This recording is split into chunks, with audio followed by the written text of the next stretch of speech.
నమస్కారం అందరికీ. ఇప్పుడు మనం డిగ్రీ ఫస్ట్ ఇయర్ వాళ్ళకి ఫస్ట్ సెమిస్టర్లో బిజినెస్ ఆర్గనైజేషన్ మేనేజ్మెంట్ అనే సబ్జెక్ట్ చూస్తున్నాం కదా. సో ఇది మనకి 5th యూనిట్లో 20th చాప్టర్ అనమాట. లాస్ట్ చాప్టర్ బిజినెస్ ఆర్గనైజేషన్ మేనేజ్మెంట్ది కంట్రోలింగ్.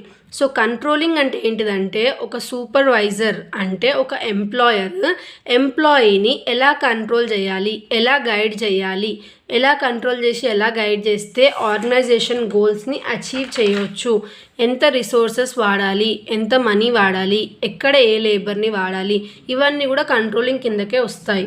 సో దీని క్యారెక్టరిస్టిక్స్ ఏంటివి? మేనేజ్రియల్ ఫంక్షన్ అంటే ఇది కంట్రోలింగ్ అనేది అంటే టాప్ లెవెల్ వాళ్ళది. ఫార్వర్డ్ లుకింగ్ అంటే ముందు జాగ్రత్త చూసుకొని మనము లేదంటే మనం ఆల్రెడీ పాస్ట్లో వాడిన దాన్ని బట్టి మనం కంట్రోల్ చేసుకోవాలి మెటీరియల్, లేబర్ లేదంటే ఎవరైతే వర్క్ చేసే వాళ్ళు ఉన్నారో వాళ్ళని. ఇది ఒక కంటిన్యూస్ యాక్టివిటీ అంట. దీనిలో మెజర్మెంట్ అనేది ఇన్వాల్వ్ అయి ఉంటుంది. ఇది ప్లానింగ్కి related. Essence of control is action. Control process అనేది యూనివర్సల్ అంటే ఎలాంటి వాళ్ళైనా ఎలాంటి ఆర్గనైజేషన్ అయినా సరే దానికి అడాప్ట్ అవ్వాల్సిందే. సో కంట్రోల్కి ఆబ్జెక్టివ్స్ ఏంటిది? ఫర్ మెజరింగ్ ప్రోగ్రెస్ అంటే ఏంటిది? మనం ఎంత వర్క్ చేసినాము, ఎంత బెనిఫిటెడ్ అయింది అని చెప్పి మెజర్ చేసుకోవడానికి. Find out deviations, indicating corrective actions, improving performance. ఇవన్నిటి కోసం కంట్రోల్ అనేది చాలా ఇంపార్టెంట్. ప్రీ రిక్విసైట్స్ ఏంటివి కంట్రోల్ సిస్టమ్కి? ప్లానింగ్ ఉండాలి, ఇంకా యాక్షన్ ఉండాలి. యాక్షన్ అంటే ఏంటిది? మనం ఏదైనా వర్క్ చేస్తేనే కదా రిజల్ట్స్ వచ్చేటిది. నెక్స్ట్ డెలిగేషన్ ఆఫ్ అథారిటీ అంటే వర్క్ అనేది డెలిగేట్ చేయాలి. సూపర్వైజర్ అన్నా ఎంప్లాయర్ అన్నా ఎంప్లాయీకి వర్క్ ఇస్తేనే ఆ టాస్క్ అనేది అవుతుంది.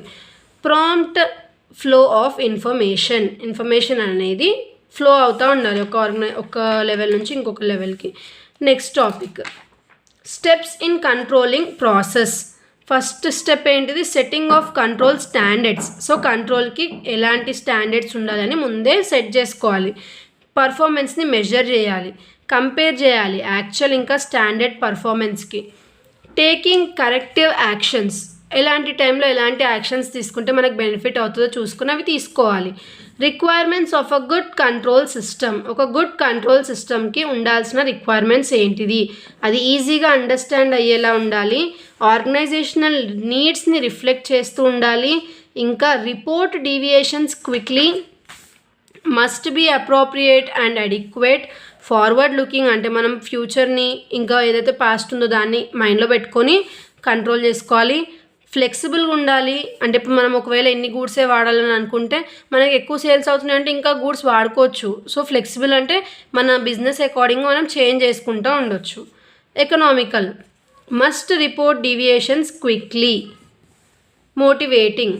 సో ఇవన్నీ చాలా చాలా ఇంపార్టెంట్ అంట. Importance of control, basis for future action. Facilitates decision making. డీసెంట్రలైజేషన్ని కూడా ఫెసిలిటేట్ చేస్తుందంట, కోఆర్డినేషన్ చేస్తుందంట, ఇంకా ఎఫిషియన్సీని ఇంప్రూవ్ చేస్తుంది. సైకలాజికల్ అంట, ఇది ఒక process, psychological process. Accomplishing organisational goals, making efficient use of resources. So అసలు కంట్రోలింగ్ అంటే ఏంటిది? మన దగ్గర ఉన్న గూడ్స్ కానీ మెటీరియల్ కానీ ప్రాపర్ కమ్యూనికేషన్ ఉండాలంటున్నారు, ఆర్గనైజేషనల్ గోల్స్ని రీచ్ అవ్వాలంటున్నారు. సో ఒక్కటే టాపిక్ మీద అన్నీ ఇవే ఉంటాయి హెడ్డింగ్స్. సో ప్రాపర్గా దేనికి ఏది సూట్ అవుతుందో చూసుకొని కొన్ని మీరు గుర్తుపెట్టుకుంటే సరిపోతుంది. Scope or areas of control over policies. ఎక్కడెక్కడ కంట్రోల్ చేయాలి? పాలసీస్ మీద కంట్రోల్ చేయాలి, ఆర్గనైజేషన్ని కంట్రోల్ చేయాలి, పీపుల్ ఎవరైతే ఎంప్లాయీస్ ఉన్నారో వాళ్ళని కంట్రోల్ చేయాలి, మనం పెట్టే కాస్ట్ని కంట్రోల్ చేయాలి, వేజెస్ శాలరీస్ని కంట్రోల్ చేసుకోవాలి, మనము క్యాపిటల్ ఎక్స్పెండిచర్ ఎంత అవుతుంది దాన్ని కంట్రోల్ చేసుకోవాలి, రీసెర్చ్ డెవలప్మెంట్ని, ప్రొడక్షన్ని, ఎక్స్టర్నల్ రిలేషన్షిప్ని, ఇంకా ఓవరాల్ కంట్రోల్. సో ఇక్కడ కంట్రోల్ అంటే ఏంటిది? తగ్గించేసేయడం లేదంటే అట్లా కాదు, మనము ఎంత వాడితే మనకు ఎంత బెనిఫిట్ అవుతుంది అని చెప్పి మనం దాన్ని లిమిట్లో యూస్ చేసుకుంటూ, లిమిట్లో అంటే మనం మరీ లాస్ వెళ్ళేలాగా కాకుండా లిమిట్లో వాడుతూ మనకి ప్రాఫిట్స్ వస్తూ ఉండాలి, మన మెటీరియల్ కానీ మన లేబర్ ఏదైతే ఎఫర్ట్స్ ఉన్నాయో అవి వేస్ట్ అవ్వకుండా ఉండాలి. ప్రిన్సిపల్స్ ఆఫ్ కంట్రోల్, యూనిఫార్మిటీ ఉండాలి, కంపారిజన్ ఉండాలి, యూటిలిటీ ఉండాలి, ఎక్సెప్షన్ ఉండాలి. తర్వాత మనకి next topic types of critical standards. Physical standards, cost standards, capital standards, revenue standards.